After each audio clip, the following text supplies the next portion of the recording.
Welcome back to the 1980s, where the hairstyles aren't nearly as fuzzy as the future of animation, and the aerobics craze not quite as tiring as its output. Just going by what was being shown on American television, it's received a reputation of being the toy decade. Between 1983 and 1990, dozens upon dozens of cartoons flooded syndication packages with the sole purpose of advertising toy lines. And easily the most famous example of this trend, and what everyone thinks of when the toy decade is recalled, is Transformers. Either that or He-Man, but My Little Pony isn't far behind either. Every 10 reviews, I cover something My Little Pony related. After going through French Whiz Magic across 3 videos, then Equestria Girls in a 4th, I've almost run out of content from the 4th generation to review. I'll save Pony Life for a later date when it's old enough to get some sort of retrospective look back, but I've never even watched anything from the first 3 generations. Familiar story, right? I got into ponies because of the 4th incarnation, but wrote everything else off as baby stuff.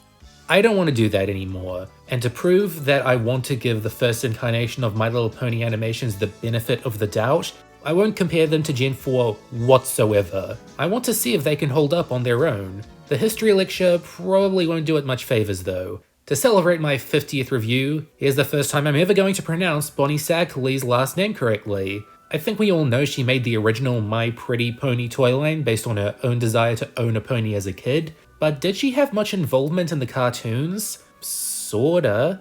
She and George Arthur Bloom, who you might know for creating Cyberchase, co-wrote a TV special that aired on April 14th, 1984, entitled Rescue at Midnight Castle. The toy line was only 2 years old at this point, so this was a ripe opportunity to prove that they could appeal to more than just young girls, as seen in the commercials.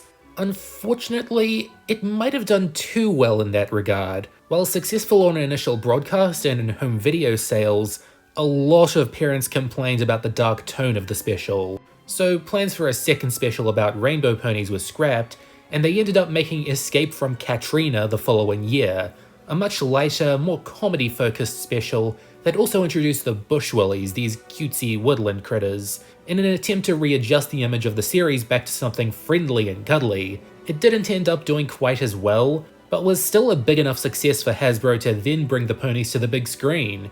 My Little Pony the movie released in theaters on June 6, 1986 to barely acceptable box office returns and a critical panning. Clearly, what works on TV doesn't always work in the cinema. Some momentum was still being gained financially, but by the time the My Little Pony and Friends block premiered in syndication on September 15, 1986, My Little Pony's reputation as one of those kids' franchises had been cemented. During its 2-year run, Zackley and Bloom got less and less involved in the writing process, letting it assume its perceived identity as another elaborate toy commercial until it ended on September 25th, 1987. It stinks that Gen 1 had to sort of end this way. We're not covering that today, but that's the entertainment industry.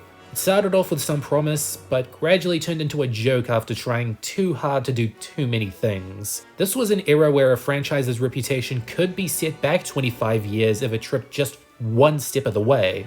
I'm just happy that MLP's long gone out of this ditch, with many fans still interested in what they're gonna do next, rather than it being thought of as literally everything wrong with the American toy industry. But going back to these first 3 years of animated offerings, was it all one long downward Yes.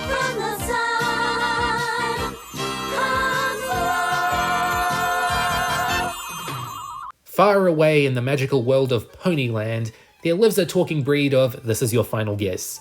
They frolic, play, and strive to live peacefully, but adventure is always calling their names. With the help of other friendly fantasy creatures, and occasionally some human kids, they're always able to save the day and return to blissful peace. It's pretty much what you'd expect from a cartoon of this era, basic morals and cheerful vibes, but nothing especially deep or substantial about the setup. It's just meant to be a vehicle to provide its viewers a more specific vision while they're playing with their toys. And I wish I could say the characters help in that, but the main cast was replaced almost entirely. Firefly, Twilight, Applejack, and many others only appear in Midnight Castle, and are then replaced by a new set of ponies from Escape from Katrina, which is then substantially overhauled for the movie onward. The only characters who appear in every project are Megan and Spike the Dragon. Spike used to be a servant for the evil centaur T-Rex, but is then adopted by the ponies to be their friend and ally. His role doesn't change much afterwards, nor is this part of his life brought up again. He's just there to provide assistance and join some of the adventures. Megan's a more interesting character, I feel, if only because she's a human who happened to become a part of this pony adventure world. It's not like she learns or develops from any of this, but she does rope her siblings Dan and Molly into it after a while. They're here to make a more relatable sibling dynamic, I think, and to be fair, they aren't that annoying. Just typical 80s cartoon kids who have small uses in a world dominated by fantasy creatures. It's really hard for me to pick a favorite pony. You know why?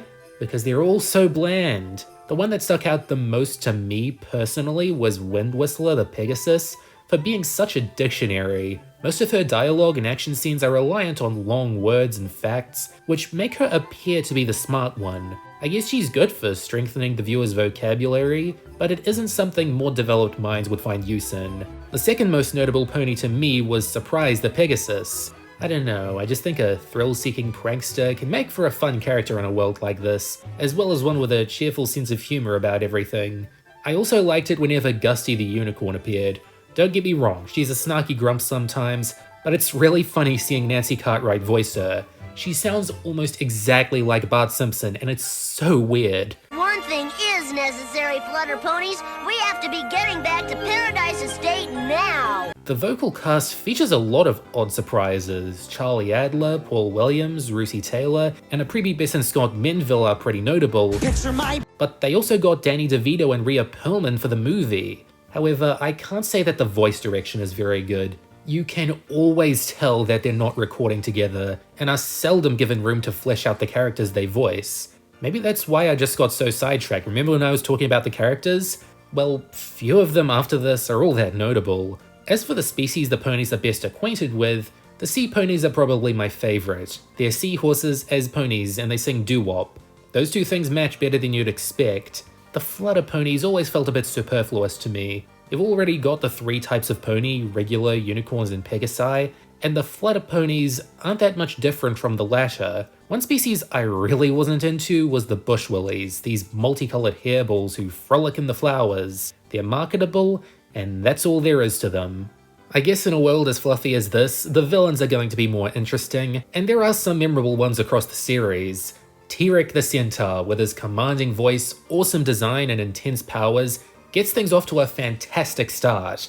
But the only other villain to come close is Grogar the Goat. The thing I like about him in this incarnation is that he exists. A lot of the others are just, take an animal, make it evil. Evil cat, evil pig, evil penguin. They fluctuate in fear factor and intelligent plots, looking at you, evil penguin, but they all follow familiar patterns. If you like the animal, you might like the villain and or episode. It's that simple for youngsters. I'd say my least favorite villains were the evil witches who live on a mountain. There's a mean mother and two daughters who always bicker and sing lousy ditties, and none of them are very good at keeping Ponyland under their control for very long. I believe they're the only villains to appear twice, being the antagonists for the theatrical movie and 10-part serial, The End of Flutter Valley.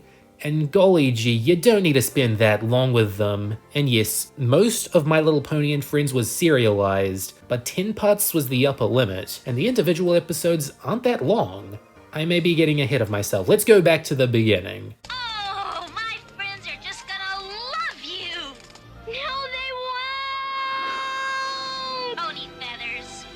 Man, this really feels like where it all began. Dancing on Air sounds like something you'd hear at a ballet. No musical instruments, no jokes in the lyrics, just a simple duet between a Pegasus and her new friend.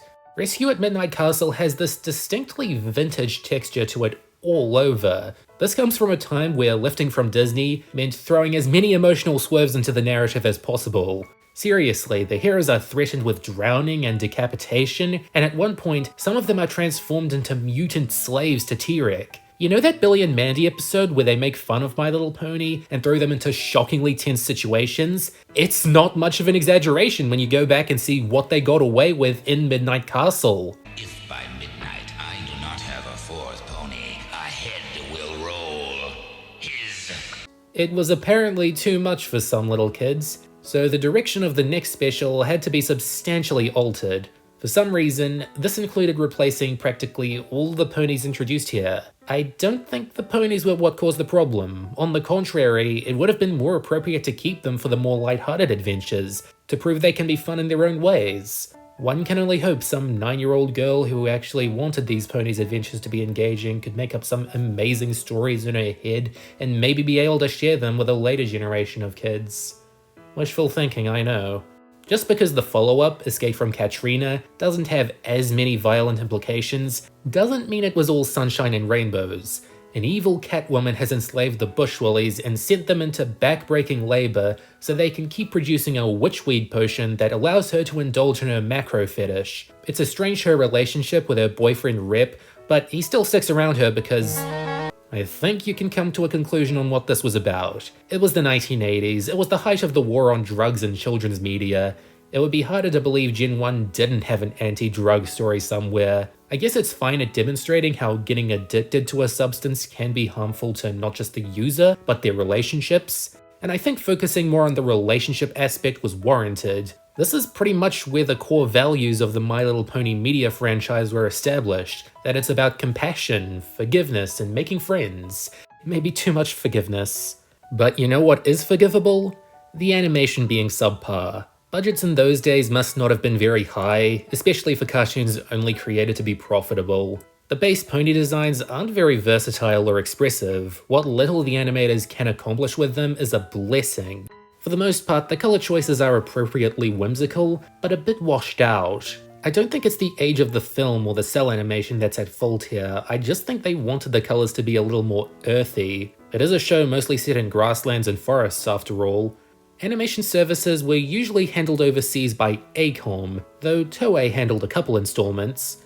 I couldn't notice much of a difference between the two, but the pony designs noticeably got less realistic as time went on. Perhaps to fit in with the growing array of cartoony side characters. Through all of this, there's still some objective problems like lip-syncing errors and wrong coloring that can't really be helped.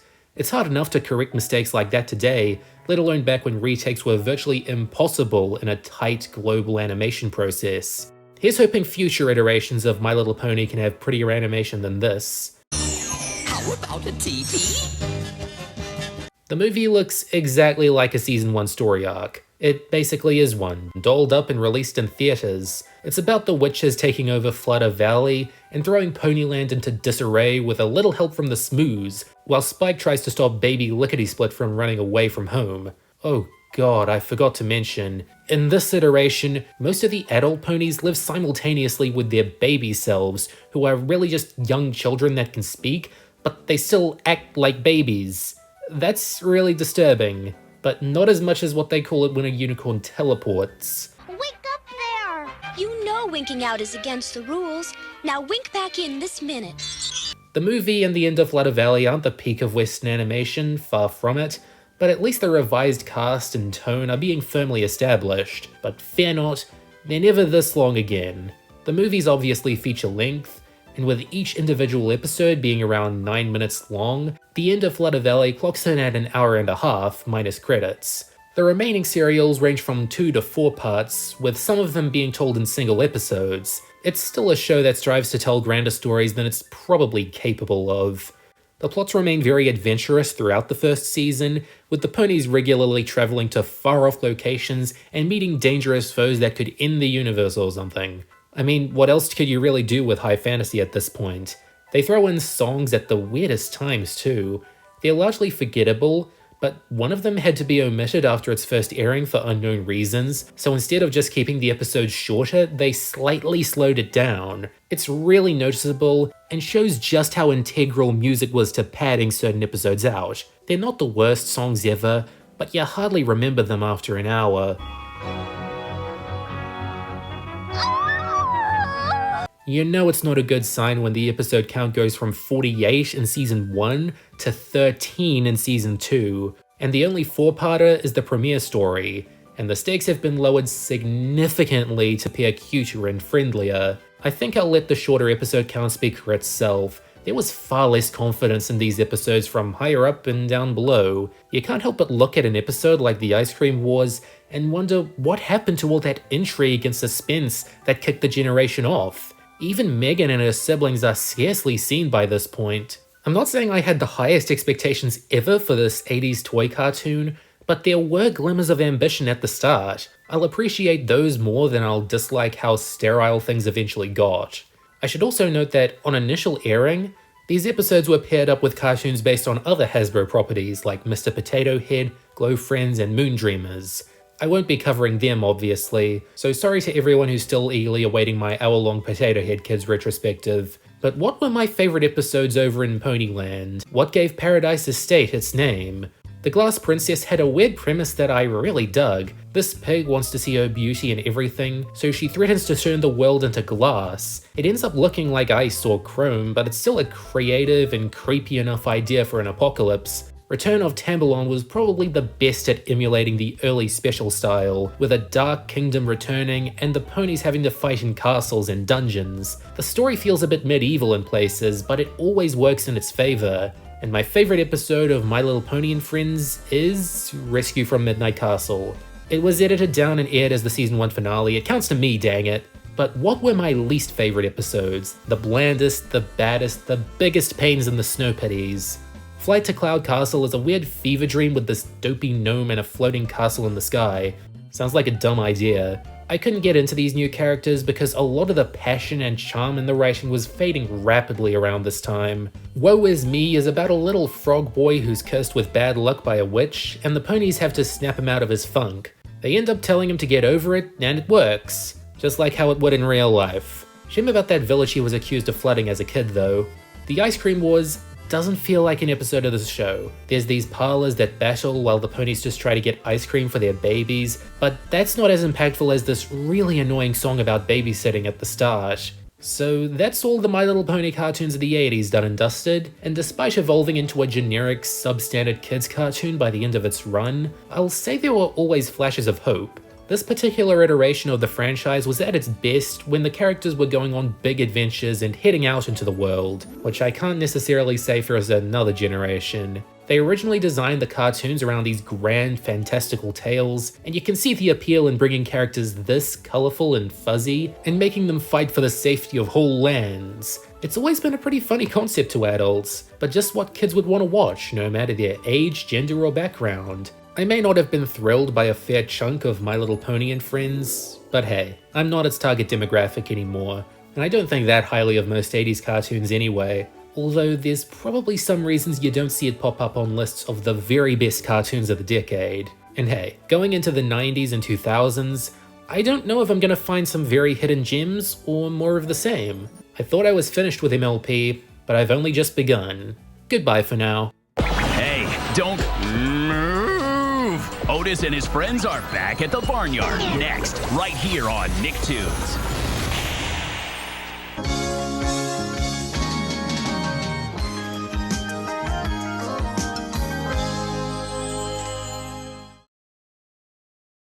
Will you help us then? Try to understand. We wish only to be left alone. Then you won't help the little ponies? No.